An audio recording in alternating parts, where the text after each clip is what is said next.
Hello to everyone attending today's summit on the Marshall Plan for Moms. I'm so glad to be here via video to talk about the work we're doing to get this done in Congress.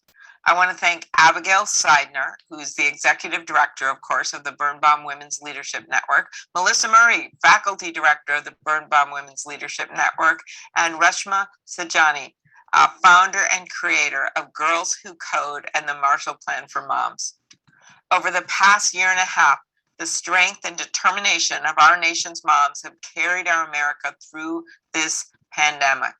Moms are used to juggling a lot at once, but this pandemic has forced them to balance more than ever. For month after month after month, they've been balancing a budget in the face of job losses, balancing expanded childcare needs against paid work, and balancing their kids on their laps and their laptops on their desks, all while teaching first graders how to use the mute button. I like to bring that up because there's a lot of senators who are really bad at the mute button. You hear all kinds of things on our Zoom calls. They have gotten better, but I think first graders kind of beat them out. So in the first year of this crisis, 2.5 million women left the workforce. Many of those women were moms who stepped in to provide full-time childcare at home because they could no longer access or afford outside care because of the pandemic. As a result, many of these women have been pushed to the economic brink.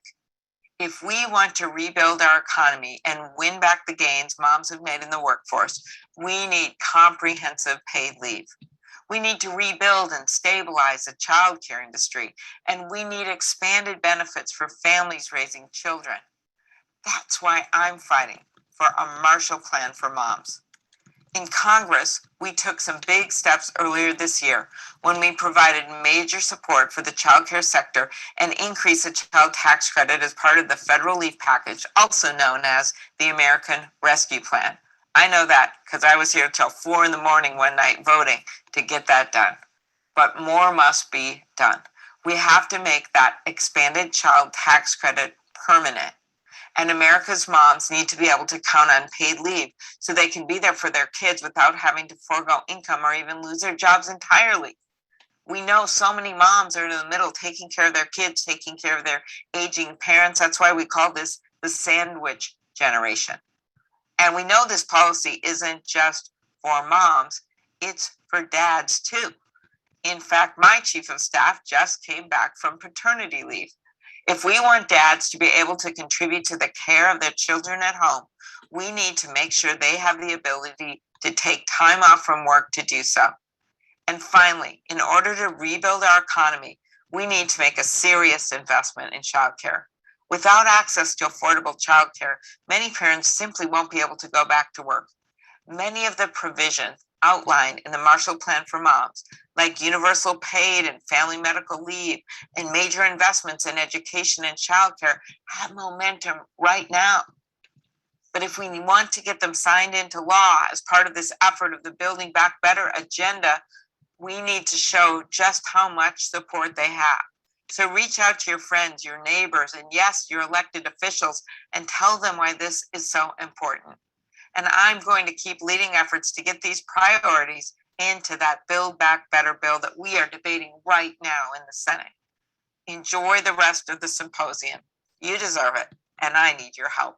Thanks, everyone.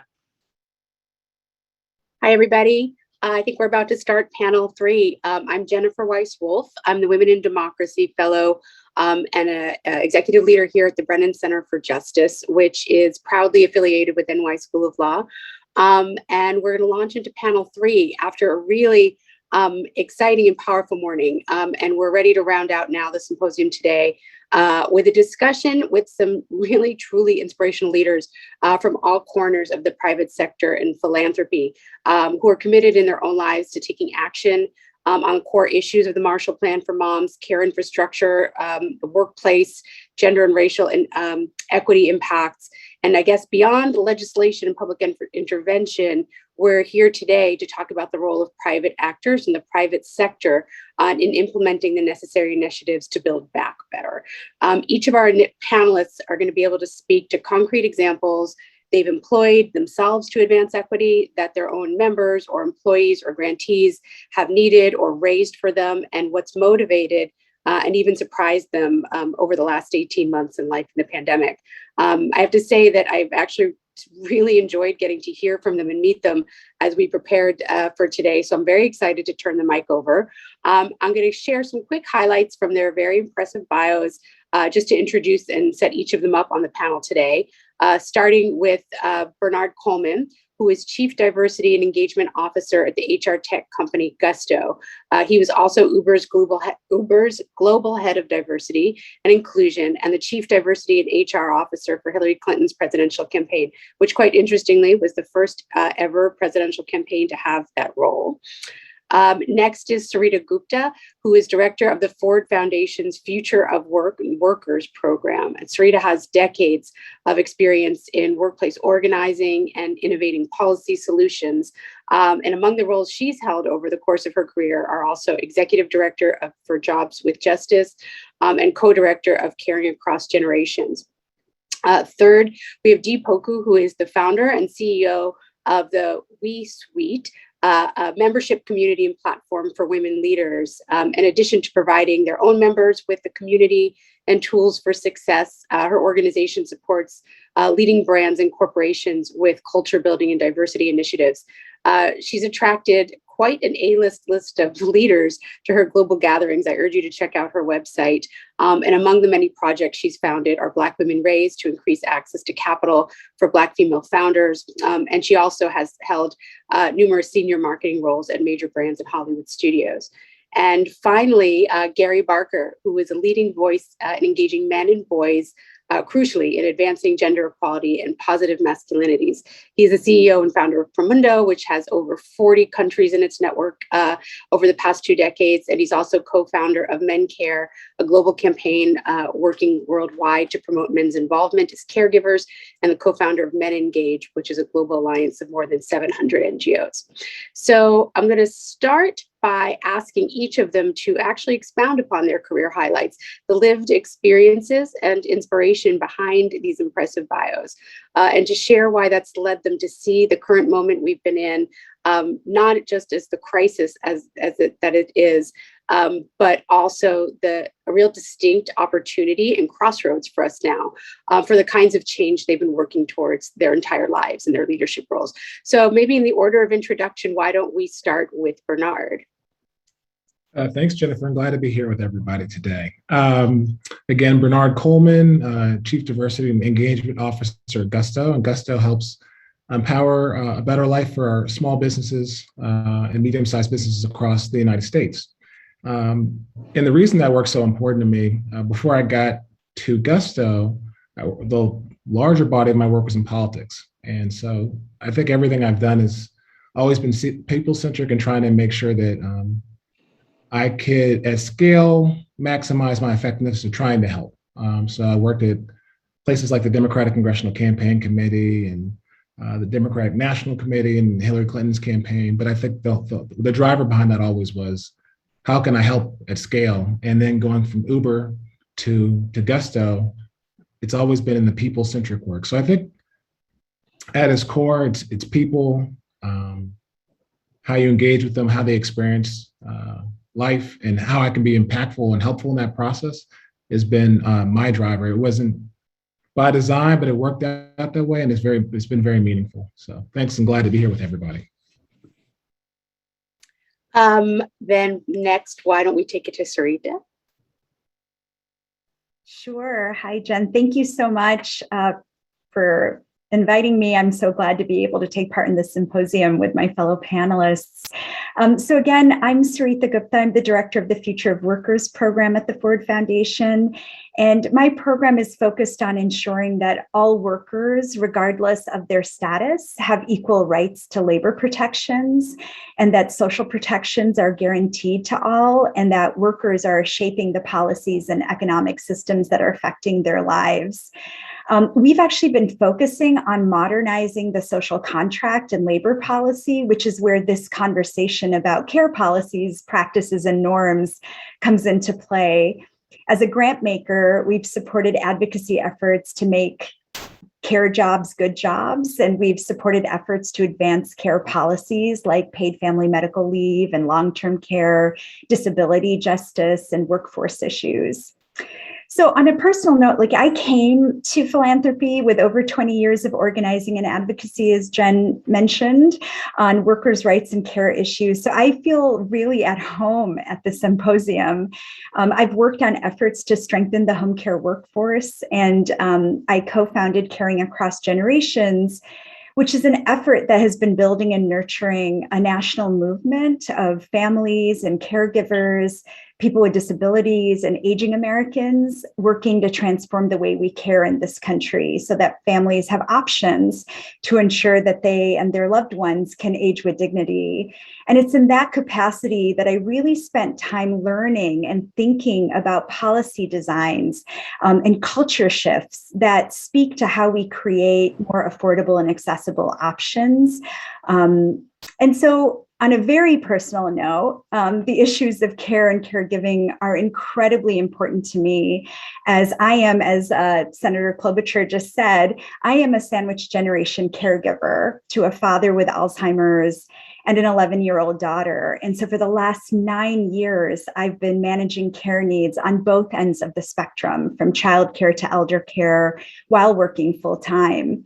So, and even as somebody who advocates on these issues or has a history of advocating on these issues, I found it so difficult to navigate the systems and the supports my family needed to help us find affordable and accessible care options.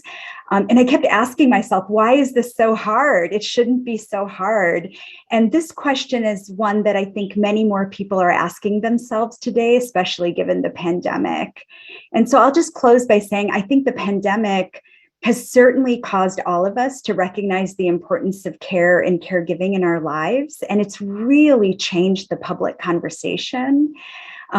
It's shown the inadequacies of our current care system, everything from, we're the only advanced economy in the world to not offer paid family and medical leave to all its workers, or the fact that nearly 2.5 million women, largely women of color, were forced to drop out of the workforce, and care and caregiving was a big reason for that, or that workers in the care economy, many of whom are women of color and immigrants, have had to risk their health for little more than minimum wage and without benefits and PPE, and that care has become so unaffordable and inaccessible for too many people.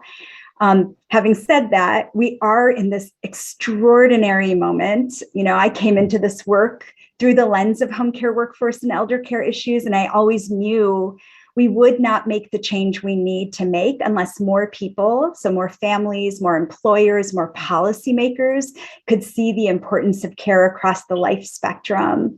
So I think policy arena is really ripe right now, and I'm excited. Like, I know the panels before us talked a lot about this, but I think there's an enormous opportunity for the private sector to lead by establishing new norms and practices that recognize the caregiving responsibilities of their employees.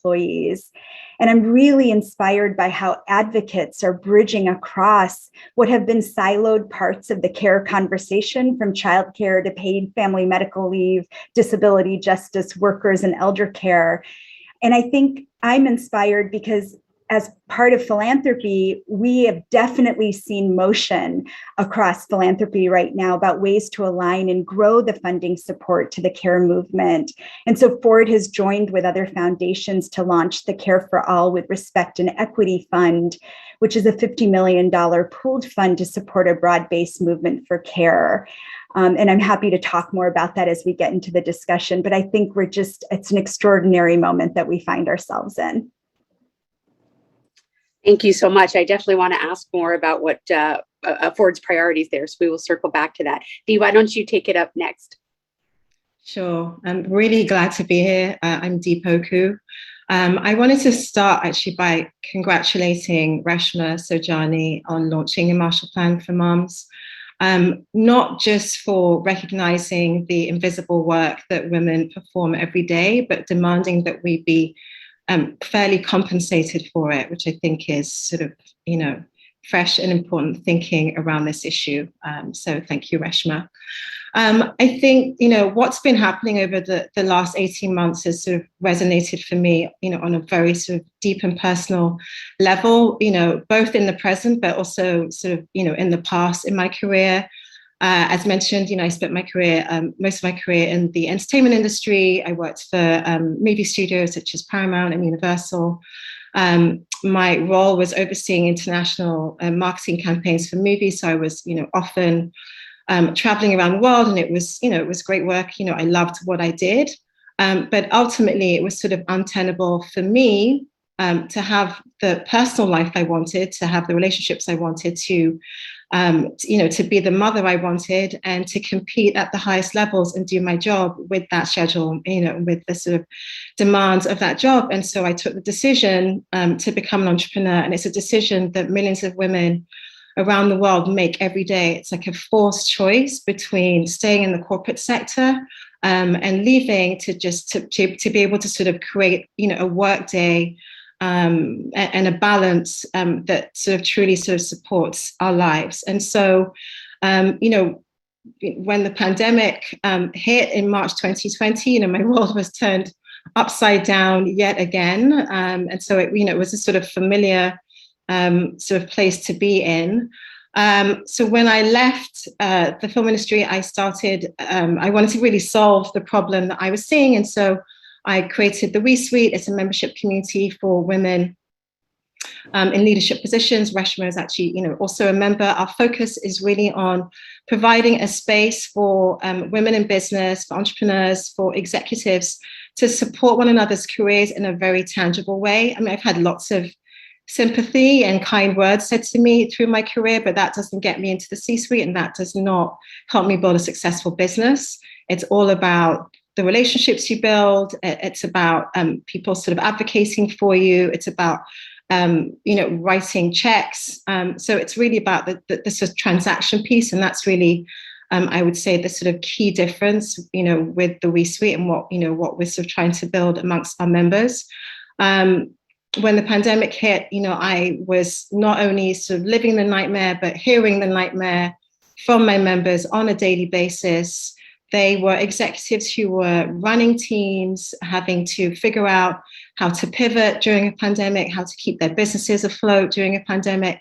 They were having to furlough members of their teams, and also figure out, how to teach their kids, to get on Zoom and download PDFs, as I was doing, amongst many other things. And so it was a very real nightmare. And I remember actually one member who, prior to the pandemic, had a very, very successful business that, sort of fell apart during this period, and turning to me with very real fear in her eyes, wondering whether she would ever have a career again. And that was just a very, very real nightmare for us all.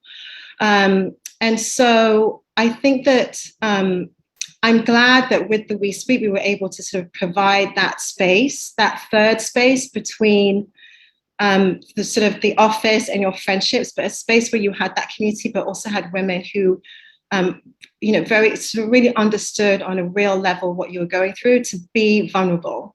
And I think that that's really, why we were somehow able to not only stay afloat, but thrive during the pandemic. So I think community was a very real thing that we all needed, and sort of continue to need sort of, as we sort of come out of this situation. Thank you so much. And Gary, same question and perspective from you. Sure. Well, thanks for the invitation. And I'm Gary Barker. I'm the CEO and co-founder of Promundo. We are an NGO that's been working for 20 years on the not easy task of bringing men and boys into the conversation about gender equality. Doing this combination of calling men out for harm and violence and oppression, and calling men into a discussion of what we all win when we believe in and live gender equality.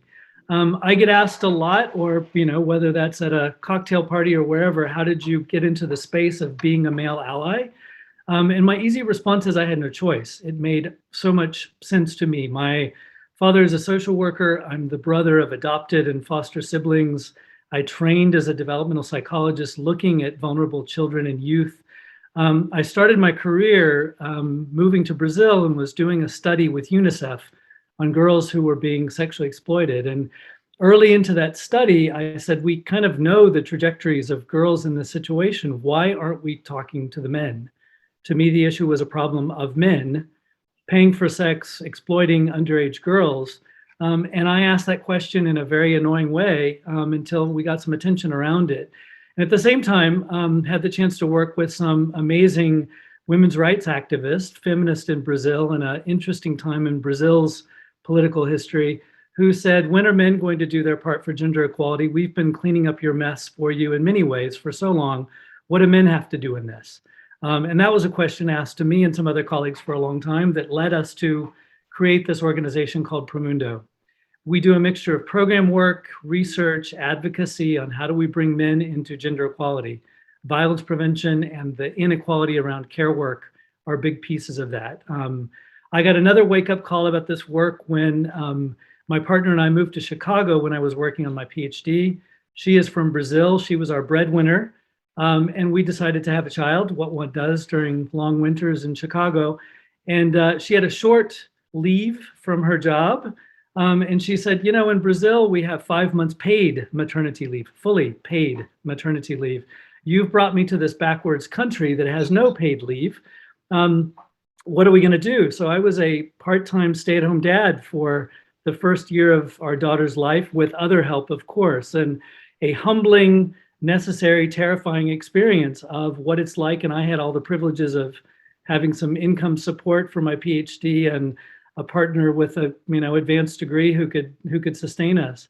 But just a huge wake-up call to me on how much we don't provide any support in the US and not many other places as well. During COVID, and I was moved by Sarita's story, I think COVID at its core has been a crisis of care, both at the household level, the institutions we depend on and that are increasingly fragile in the US, and our economies in terms of whether we centered or didn't center care. My family lost an aunt in Brazil because of a health system that's being dismantled. We also lost an aunt in the US because of the fragile and poorly legislated elder care in this country. My father passed after a 6-year battle with dementia, also during summer, and the support that I needed to provide to my mother and my sister and a paid caregiver who were the care for him in the last years of his life make clear to all of us how much care has to be central in our lives and how much we don't center it and how much we suffer because of that.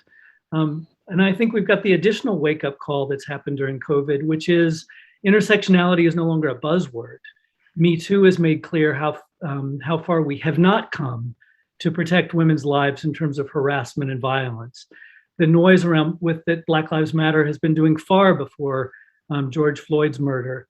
And the noise around and attention to that has made clear just how much we have not done to look at racial injustices in this country. And then COVID came on top of that, telling us just how much we don't have a care system that looks at the needs in our country and elsewhere in this intersectional way. Where I find optimism is that COVID has also been 60 to 90% of our children at home for some amount of time. The schools were closed.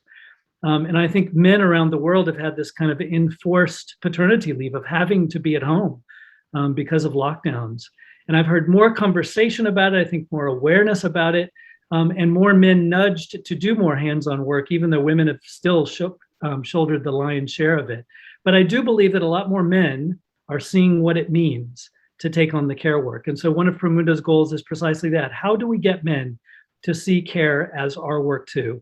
And to get to a world where men do half of it, where paid care work also includes men seeing that as something you want to grow up to be. And I also want to see male politicians care about care.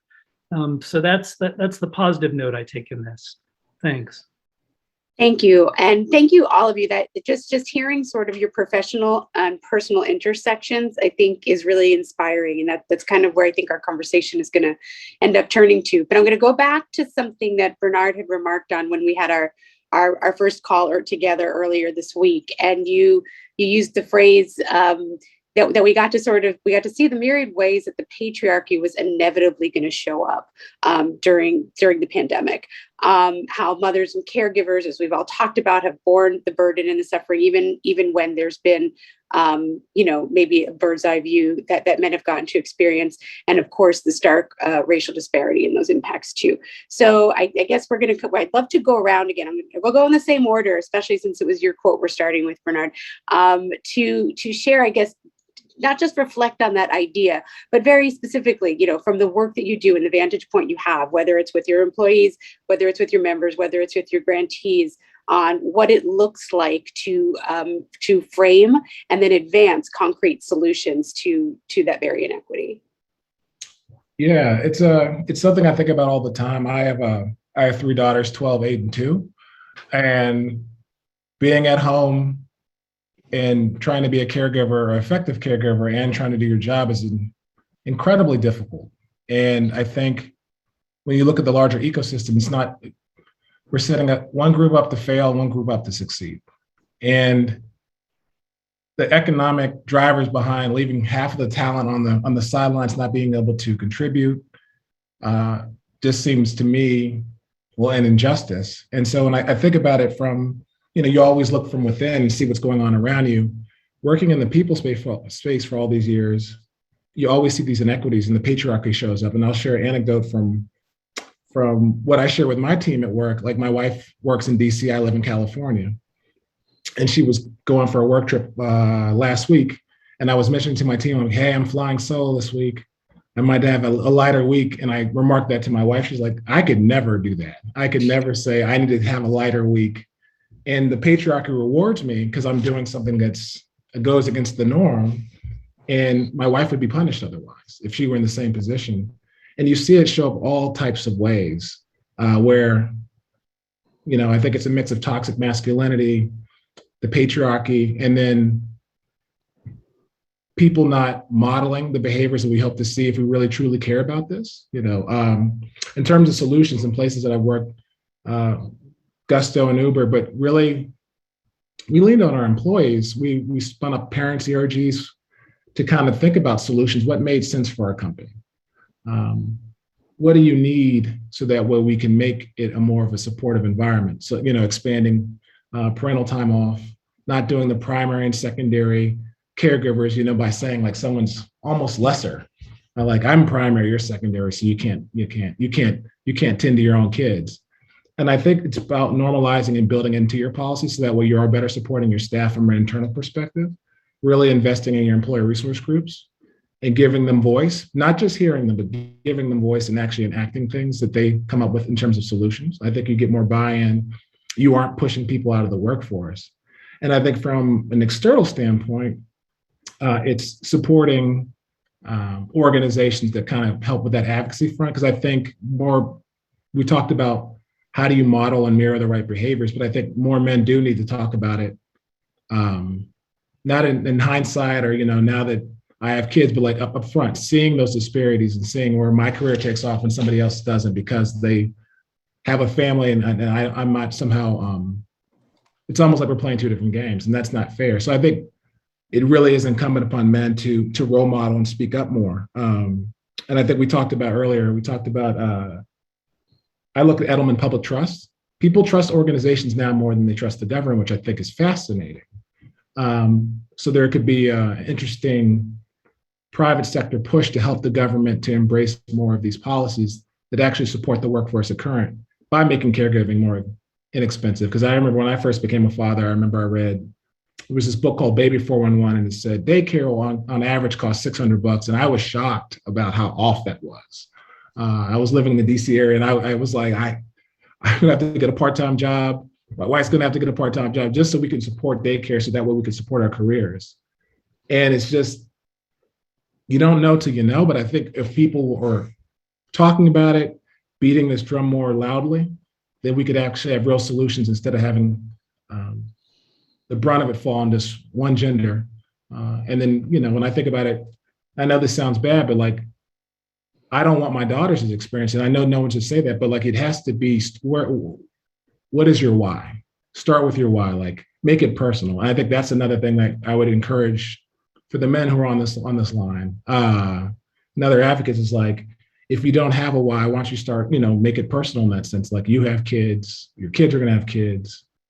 Do you really want them to experience what you're experiencing now? And certainly the one your wife's experiencing or your mother experienced. And I know that always sounds bad. People say they should start from within, but I think I'm going off on a limb here. People are individualistic, and you have to find out whatever motivates them to get them to make better policy decisions. So it's about making it personal. So for me, I always saw it when I was in HR before I even had kids, but that would be my suggestion if there's a call to action to be made. Other folks can jump in, or we can stick with the same order that we had. So that would be you, Sarita. Sure. No, I really appreciated the points that Bernard made. And I guess I would just add, I mean, overall, our whole care system was designed, a large part of it, in the 1950s at a time when there was this assumption of women were, staying home and caring for children and caring for loved ones and not really being in the workforce, which, by the way, as we, I think, all know, it was not true for many African-American families, nor was it true for many communities of color or working class communities. But that was the sort of design focus of our care systems, and they haven't been updated or upgraded since then. And since then, of course, we've seen so many more women come into the workforce. And so that has helped me, and in my capacity as philanthropy, but also as a former advocate on this work, like to really understand when we talk about transforming the care systems, it's also about really addressing that kind of analysis that was really premised on a very patriarchal system of work. And Bernard's point about how unaffordable care is huge. And I just feel like I need to share this, that 70% of the US workforce earns less than $50,000 per year. And meanwhile, the annual childcare costs start at anywhere from $10,000 to $16,000 a year. And so this is just not affordable and accessible for way too many people. So in my mind, from where I sit, I mean, I think caregiving policies, so I mean workplace policies like Bernard described, and federal, state, local policies need to be designed for all genders and diverse types of families. We have to have a very expansive definition of families today, and we're learning a lot from many of our grantee partners about the importance of doing that, and that racial and gender equity frames are actually baked into the modeling of how we design these kinds of policies.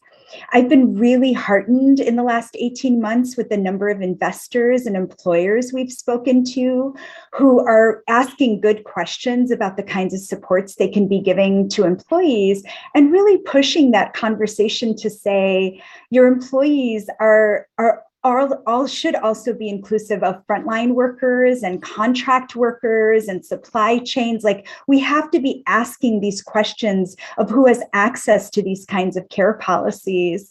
And finally, we have to shift culture. Everybody has a care story, and we need more men to be telling their stories of the struggle with caregiving. And that's how we shift the norms and the practices in the way that Bernard talked about. When I think about workplace policies, how do we ensure that paid family medical leave is equally used across genders? How do we make sure that in addition to childcare, we have elder care in the mix? How do we make sure that ERGs are not just populated by women employees, but men are also involved? There's a lot of norm setting and modeling. I would just echo what Bernard said on that front, that I think we need right now to undo some of, or at least address some of these kinds of inequities. Thank you. Dee, do you want to continue? Yes. I mean, I wanted to say I had a very live example of patriarchy in action this week when my husband had to go out of town, on business unexpectedly. And so he announced it and he packed his bags and then he left. I would never do that.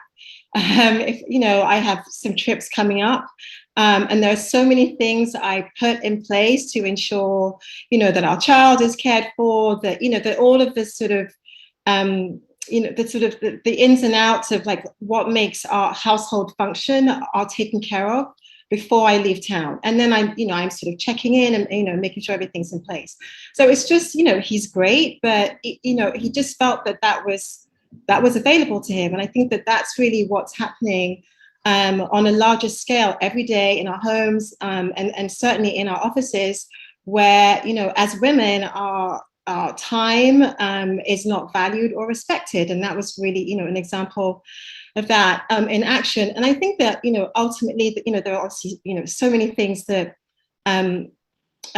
need to happen from a sort of policies and benefits perspective, for things to change.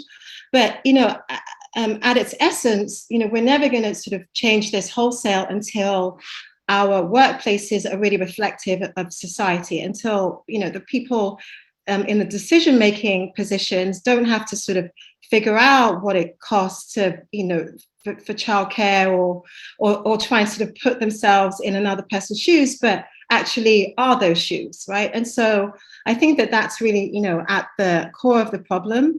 I think that, we need more women in positions of power, and for that to change, we need men to give up power.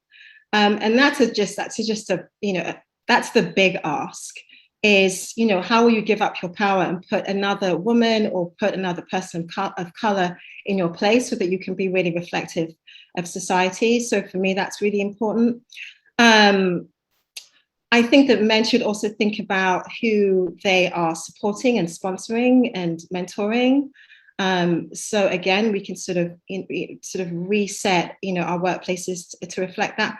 From a personal perspective, I really care about entrepreneurship. I think that, I sometimes feel like I've given up on our systems as they are, and I'm looking to entrepreneurs, I'm looking to the next generation to really sort of rethink society and rethink structures. I'm seeing women entrepreneurs building businesses, and creating workplaces that are inclusive and supportive and empathetic. And I think that they are really the sort of the model to look at, for these corporations.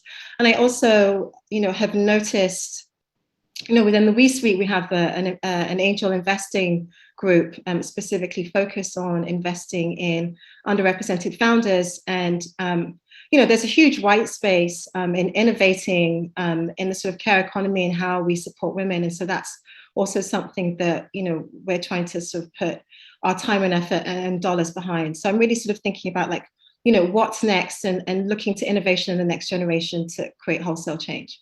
You can take it from there, Gary. Sure. Building on some points there. I mean, I think within the discussion about care, and I think, all of us are touching on the issue of care equality.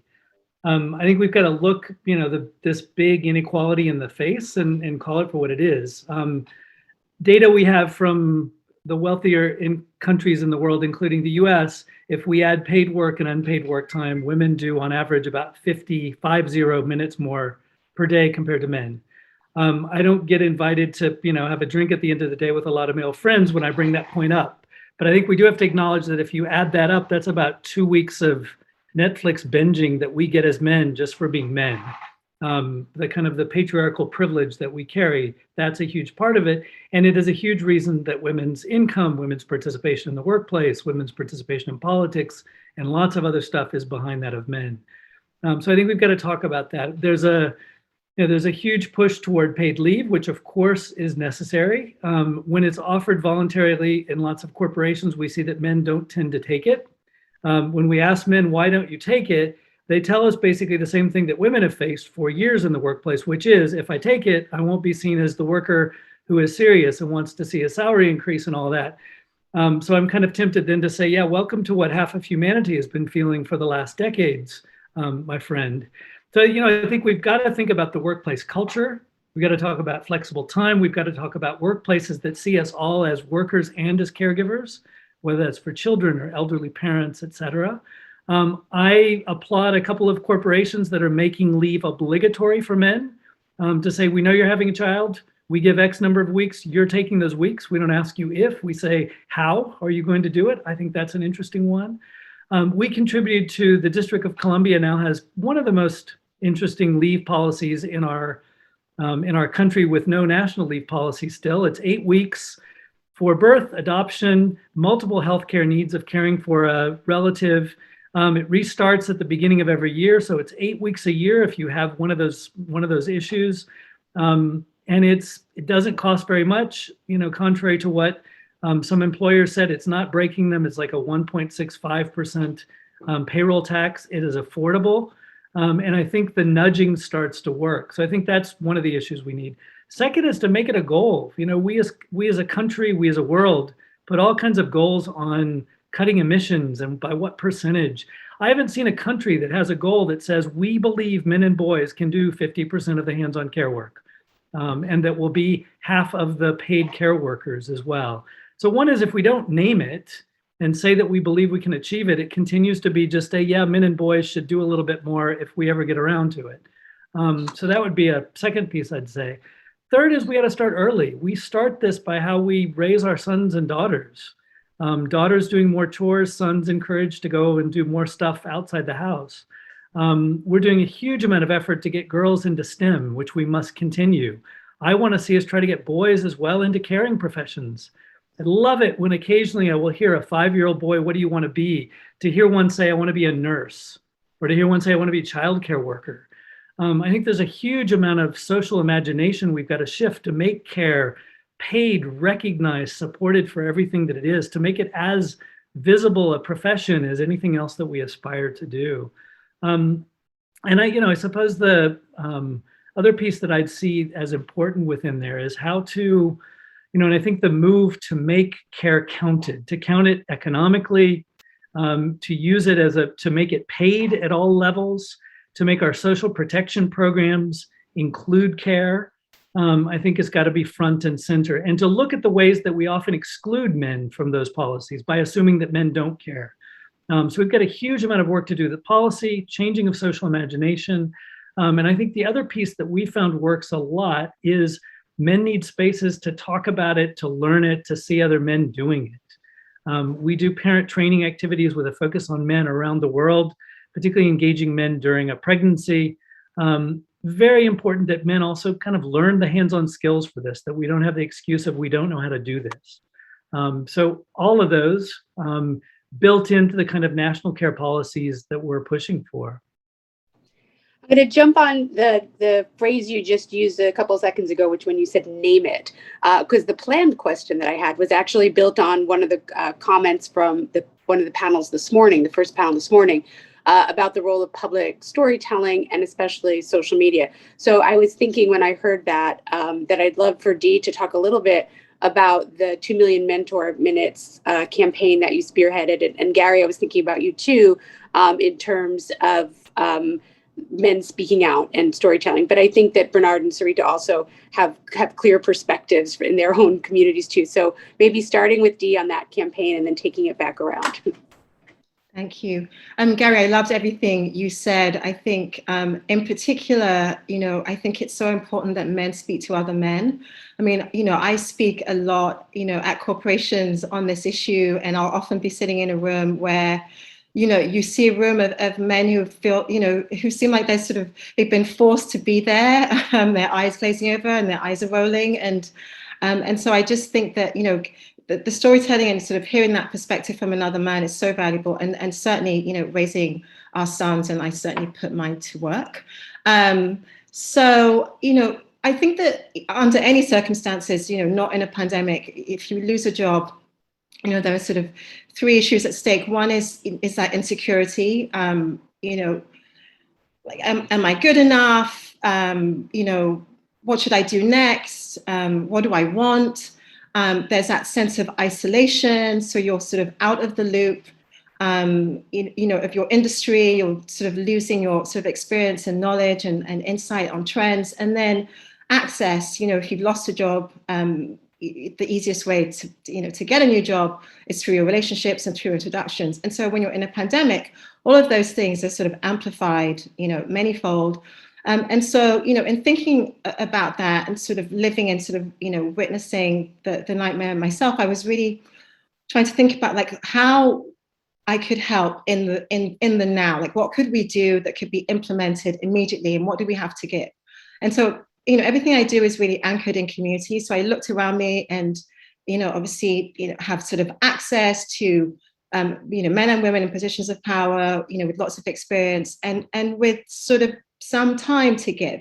And so that was really how the 2 million mental minutes concept was born. It was so named because of the 2 million plus women who were forced to leave the workforce. And the idea was really, how could we give our time to these women to help them navigate, those three particular problems? And so the sort of mechanic was simple. You just posted to your networks, to social media, through email, however, and donated a minimum of 60 minutes of your time to women in need. And we tried to sort of focus on Black and brown women and moms and college students, like just the sort of, the most vulnerable.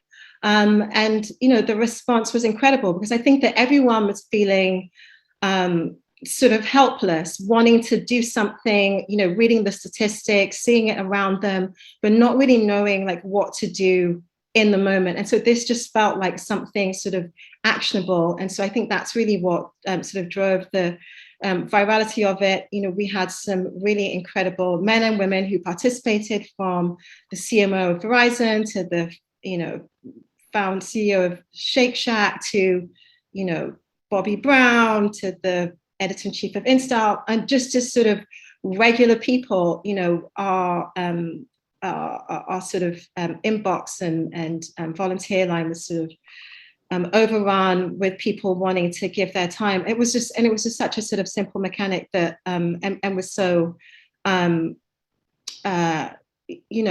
was sort of so helpful and tactical that it's something that we're looking at replicating on an annual basis.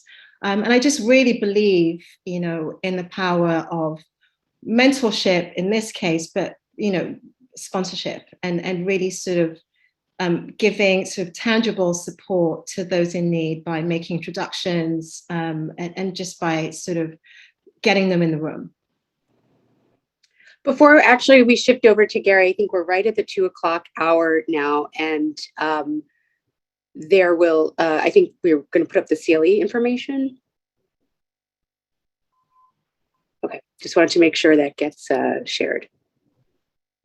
The code for anybody who can't see it on the screen is LRM215.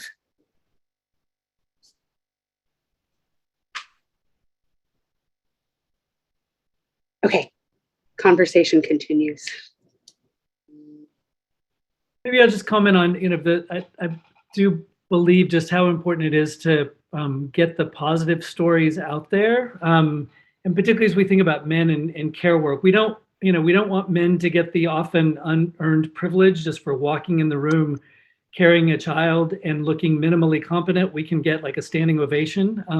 That's not what we're after. This should become normal that we don't have to do that. But it's also quite important that we do present those stories of men taking a step from their career, taking the time off, doing the flexible time, showing that this is normal, particularly in places where that's still not nearly as common. Our Men Care campaign has been working for 10 years in about 50 different countries with NGO partners, telling stories about men doing the care work and using that as part of the convincing of policymakers with that mixture of evidence and empathy. So showing the stories of men can do this, we must do this, and then taking the data as well. Part of the thing we've used the data for is to help men see their stake in this. I do believe, my best training with feminist activists is that this is the right thing to do, and it's a piece of equality that we don't negotiate with men about needing to achieve. But at the same time, I feel like we get there faster if we help men see that we have a stake in this.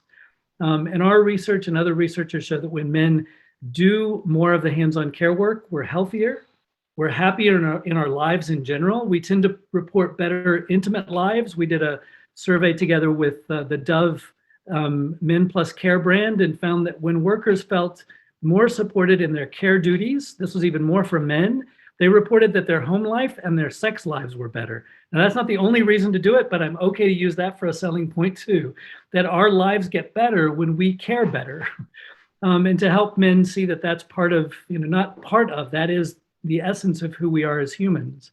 I spend a lot of time talking with young fathers, and there's one moment that I sort of get their attention, which is to say, we also have a lot of research that our bodies as men, if we're in close contact with young children, and they don't have to be our biological children, we change hormonally and neurologically as well in ways similar that women do when they're in contact with children and breastfeeding.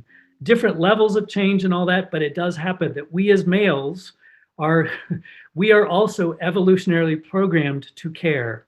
And that's often a moment that I can get men to stop looking at their shoes, as you said, Dee, and look up and go, oh, yeah, I now know what that feeling is. Oh, that's what happens when I smell a baby's head.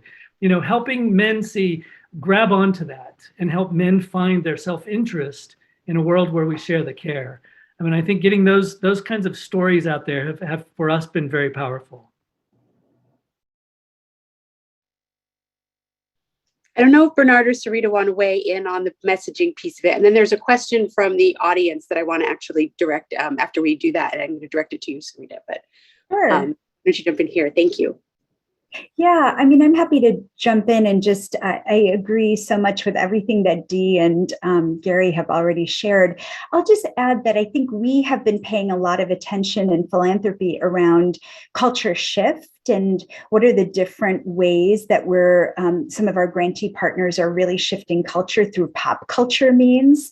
And part of that is who are the messengers that are telling these stories as well to reach a much broader audience, but also so an example of this is a partnership that Justin Baldoni has a whole series called Man Enough and did a series called Man Enough to Care and partnered with Caring Across Generations and other advocates and hosted sort of a dinner show that with a variety of men all talking about their experiences as caregivers, including a former NFL star, Devin Still, who shared his personal experience as a caregiver for his 4-year-old daughter with cancer.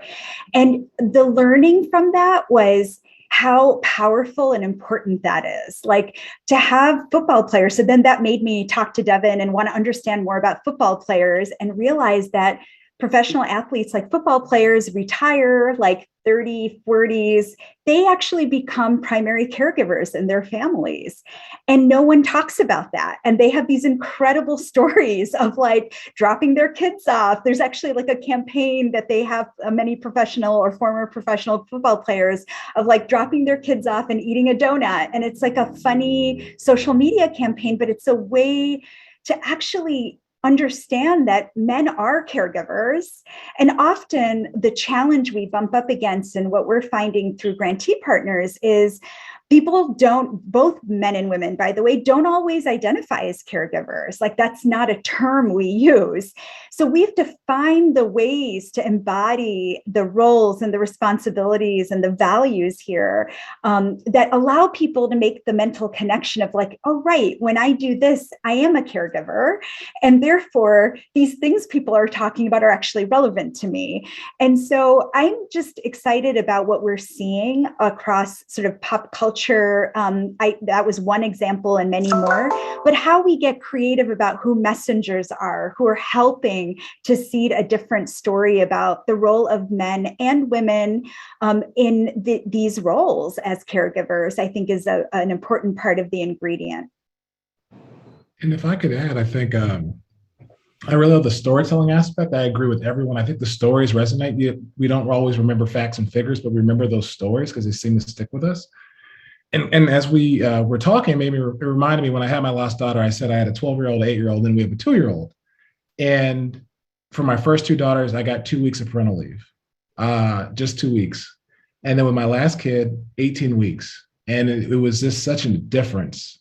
And what's to the storytelling aspect, I remember when my kids would go to daycare, like the daycare person would tell you, like, they walked today, they would tell you, and you almost felt like you were robbed of the first, like they did this today. And you're just like, oh, I didn't get to see it. It's been one of the greatest blessings with having 18 weeks of leave. I got to see the first, and when before it was just like, you'd see on a little update or here at the end of the day. So I just think it's really important for those stories to be told and shared, and like those wonderful experiences. And also I was just thinking, as everybody was talking, like those terms of art too, where people are saying, like, the other thing I see with patriarchy is people say, oh, you're babysitting today. It's like, oh, these are my kids. I'm not babysitting. I think even the way it shows up in our language, we need to shift it, because I think that's sending the wrong message. So I just wanted to share those two things. Thank you. We have a few questions that have come up. So I'm gonna pose the first one. I think Sarita, I'm gonna send it to you, but everybody should feel free to jump in. And it's about the Care Income Now movement. The intersections of care and of people and the planet, and that the care income is part of the Green New Deal for Europe. I don't know if that's come up in any of your grant making or programming, Sarita, but I'm curious to know your thoughts, and everybody else as well. So that was a question from one of our audience members. Yeah, that's a terrific question. So I'll just say it's really exciting to see this conversation about care happening at the global level. And so actually coming off of the Generation Equality Forum that happened just a few weeks ago now, which was sort of a build off of like Beijing, 25 years ago, was it? When there was such immense conversations about issues of gender equity and equality. The Generation Equality Forum really brought states and the private sector and philanthropy and advocates together to address these issues. And what has gotten born through that process actually are efforts like the one you just described that somebody has written about in comments, or the Global Alliance for Care is another example. But I think there's huge opportunities, both in terms of multi-stakeholder approaches coming together to say, how do we actually make care affordable and accessible? And in the global sphere, we're paying a lot of attention to how do you do that for more and more workers who are in the informal sectors of the economy, especially in the global south. There's ways in which you can have policies in the global north, but in the global south, it's a whole other story. So we're really paying a lot of attention to that. In that context, this question has come up, and I've heard a little bit about the Care Income Now effort, which is exciting. And we're definitely tracking it. And I think there are many in philanthropy who are tracking it, as well as, frankly, many multilateral institutions as well, to kind of see how those ideas like that can really inform global policymaking. I think we're down to about 5 minutes left. So I think where we had intended to end was each of your call to action, whether it is specific to your own place of employment, in your own community, or responding to the domestic policy agenda that we've been discussing today, or as we've just indicated, as Sarita just referred to, the global economy and the global movement. So with 5 minutes left, that gives you each just about a minute to issue your call to action. So I have no preference what order we start. We may as well go with what we started with in the first place. Bernard, that makes you first. Oh, lucky first. Okay, I think it's reiterating the points that we've already shared on this panel. It's really normalizing in conversation and in our actions. And I think leading by example helps. Like, for instance, at Gusto, I see a lot of men take parental leave and like talk about it, and they talk about their out of office plan. And then I can't be reached because I'm going to be gone, bonding with my new kid. And I think that's really important in terms of normalizing, and it gives people more permission.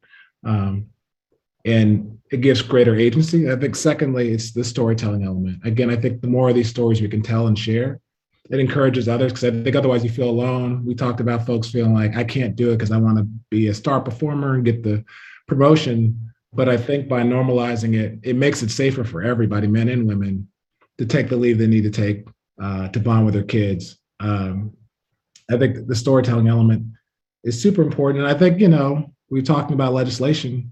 Call your members of Congress, There's a huge bill they're trying to pass. There's lots of things in the infrastructure bill. Childcare is one of them. I think you call your member of Congress and you use your advocacy that way. So those would be my 3 calls to action. Do it internally at work, tell those stories, call your legislator. Great. So I'm going to cheat and say ditto to what Bernard said and add more, and just say on that last point, I think we should just acknowledge that Congress has an opportunity right now to make the largest direct investment in women and women of color ever through the creation of care jobs. That is huge. And our ability to really advocate and push that forward is game changing. I would say join the Care for All with Respect and Equity Fund if you are a funder or a donor. And if you are in philanthropy, I would say let's do more work to de-silo our funding and really align with what we see advocates doing. There, for too long, philanthropy has been like funding childcare here and elder care here and, workforce here. And we just need to bring it all together in a more powerful way. And finally, I think, as I said earlier, private sector employers can really lead right now by establishing new norms and practices. And we've heard about some of them on this call already. But let's be inclusive of elder care. Let's expand the definition of families. Let's make sure, I love the example Gary shared about paid family medical leave, the sort of mandatory element of that, and childcare. And don't just make those policy shifts in your workplaces, but socialize that in the world, and especially with policymakers. So that's what I'll leave it at that. Echoing everything that's been said. And, in particular, I think that, I want to sort of emphasize that the private sector can and should lead on this. Bernard had mentioned the Edelman Barometer. The public really looks to the private sector to lead on issues of social justice. So it's a responsibility and an opportunity. But also, I think, what we haven't also discussed, is what is happening in the aftermath of the last sort of 18 months, which is that we all had the opportunity to really sort of rethink our lives and what they looked like and what we wanted, where we wanted to live, where we wanted to work, how we wanted our homes to function. And so we're now in the midst of the Great Resignation, where 4 million people have left the workforce this year and 41% of people are thinking about leaving their jobs. And so I think that, that there's a sense of urgency for the private sector to really throw out the rule book and sort of redefine and rethink sort of benefits and policies for underrepresented communities, for women, for people of color, to attract and sort of retain their workforce. So I think that, if you're not doing it for the right reasons, you have to do it because it's the only way to sort of stay afloat in this new paradigm. Maybe 2 final points. One, while I absolutely agree that the corporate sector and the workplace can do a huge amount of leadership in this, I also think we have to acknowledge that many of these policies don't reach the most vulnerable unless we make them reach the most vulnerable. Mm-hmm. Some of the policies that we see rolled out in the workplace, they only go to some workers. And of course, you have to have a job to take leave from a job. So I think coming up with ways that our social protection policies don't create more stigma, because we're really good at that in the US of stigmatizing when we offer services. And I think we've got a huge communications issue there of how to say access to income, housing, healthcare is a right. It's not something you've got to beg for and feel bad for needing. So I think that, the piece of corporate sector, yes, but the state's got its role that we can't back away from. And then finally, the big direction for me on this is I want to see male politicians legislate as if care work is the most important thing. I want to see men vote as citizens who believe that care is the most important thing we do as humans, because it is. And I think we have to keep making that clear, whether it's care for the planet, care for our homes, care for those around us, care for the injustices that are around us. I want men to see that that's kind of the high point of humanity. Thank you all so much. This was really an extraordinary hour. I'm so grateful that I've gotten to meet you all, and I hope everybody enjoyed this conversation as much as I did. But I think that brings us to the end of this panel, and I'm throwing it over to much of the inspiration for this entire day, Reshma Saujani from Girls Who Code and Marshall Plan for Moms, who is providing closing remarks, and passing it over to you. Thank you.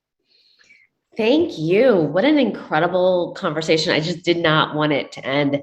As someone who has a hard time like paying attention, I literally have been riveted for every moment. So, first of all, I want to start by thanking Professor Murray and her incredible team at BWLN, especially Abby, Madeline, and Claire.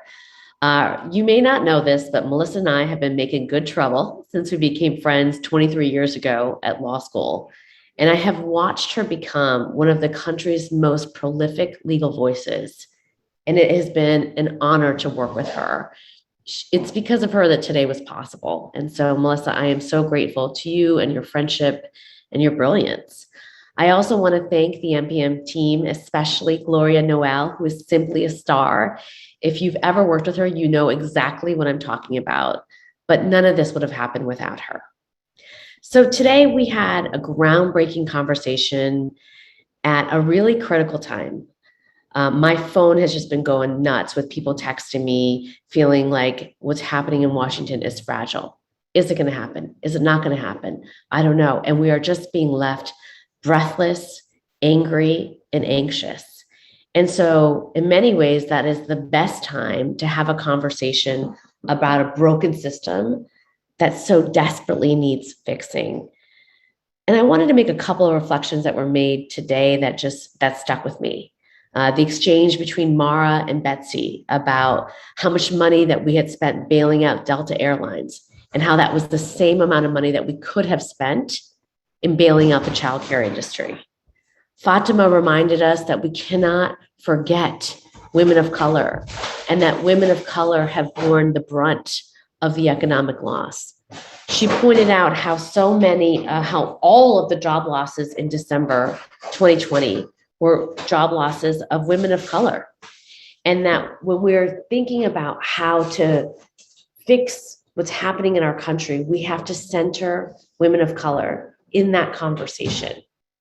Many of the panelists acknowledge that we are at this moment right now where we are so desperate to return to normal.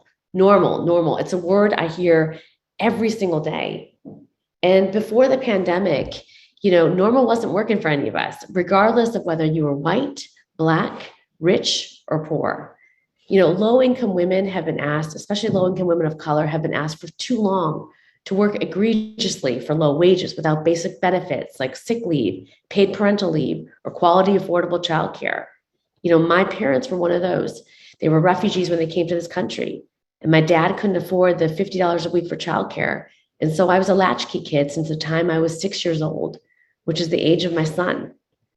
And at the other end of the spectrum, so many moms that are in these cushy or supposedly cushy white collar jobs face a motherhood penalty when it comes to hiring and compensation, promotion, and perceived commitment and competence.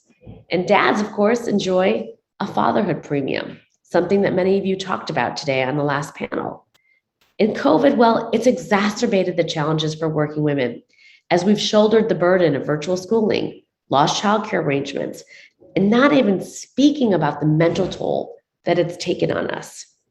Women were the first ones sent home in this pandemic, and now we are the last ones being invited to come back.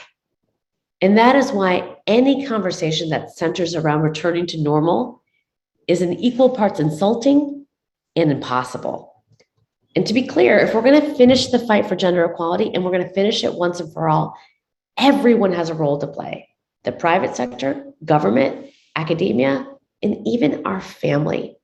And that's why I was so excited about so much I heard from the panelists today, because we got some great ideas here.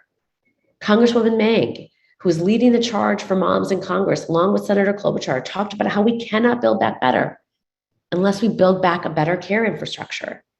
Tim said, and I agree with him, that companies should step into this moment and be the agents of change on affordable care. Aisha said that this is a moment for radical imagination, and I couldn't agree more. Dee and Bernard talked about how this moment calls for men to speak to men. Sarita reminded us that cultures change. I mean, culture can make deep change. And it's the stories that we tell that can impact that change. And so many stories were told over the past couple of hours. And Gary ended with that this is a conversation about how we raise our sons and daughters, but our sons. And I know this as a mother of 2 boys, that if we can get boys into the care profession, if we can get them to dream about being nurses and caretakers, that maybe we can change this conversation once and for all and make care recognized, visible, and respected. Today's conversation affirms that we need sweeping policy change and bold culture change to create not just an equitable work life, but a fairer home life too. We all need to be fighting for gender justice at home, not just gender justice in the workplace. And that's why my solution is the Marshall Plan for Moms. You know, Melissa reminded us this morning that about where the Marshall Plan comes from. It's an investment as ambitious and as critically necessary as what it was named for. You know, after World War II, America's Marshall Plan provided over $15 billion in aid to Europe, helping a divided and devastated nations rebuild their cities, restart industry, and restore morale. Today, our nation faces a similarly broken landscape, with parents receiving stunningly little physical, financial, or emotional support from their country and their companies that they work for. You know, as a mom, we're used to repeating things till we are blue in the face. Perhaps it's why few of the policy and cultural changes that we're demanding feel all that groundbreaking. And yet, taken together and taken seriously, these steps have the potential for massive impact. By giving mothers the resources that they need to thrive at work and at home, the Marshall Plan for Moms wouldn't just help mothers, but like its namesake, it will lift up families, communities, and the entire economy. I want to thank you for participating and attending today. We are at a precipice. A lot is riding on our political leaders to do the right thing in Washington. And as Fatima reminded me a couple hours ago, it is really fragile right now. And so our goal today was to ignite a conversation in every single fabric of America so we can begin the journey of taking mothers and our allies from rage to power. We're going to need it. And so we're so grateful to have you in our movement. Thank you so much for attending today. And thank you so much for all the work that you do to fight for moms.